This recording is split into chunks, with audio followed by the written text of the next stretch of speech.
If you want to be a good leader, the most important thing that you need to acquire first is emotional intelligence.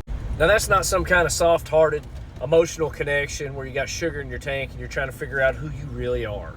What that is knowing your strengths and weaknesses. You need to know how to lead from your strengths while you build up your weaknesses. Now, one area for a leader of emotional intelligence is empathy.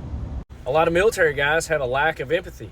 You hear David Goggins talking about how you've got to carry the boats and how he loves to suffer and he tries to drown himself as a good, wholesome family fun activity in his backyard.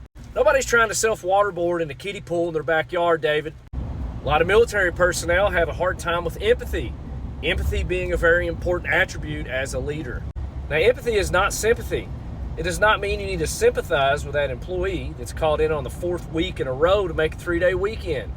Empathy means understanding.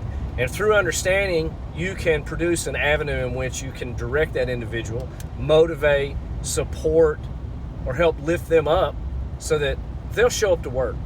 Now, if you're lacking empathy, maybe you need to take a step back, take a time out. When they're saying all these excuses as to why they didn't do their job, why they're not showing up to work, and you feel the hairs raising on the back of your neck and you feel like your head's about to explode, maybe that's time for you to take a time out. You need to redirect and come at it in an intelligent way so that you can accomplish a goal. You got to ask yourself, what's the goal? Is my goal to tell this person how big of a dirtbag they are for not doing their job, or is my goal to get them to do their job? If the goal is to get them to do their job, well, then you've got to figure out how to get them to do their job and not just tell them how you feel to make yourself feel better. That, my friends, is emotional intelligence. Like and follow if you found this helpful.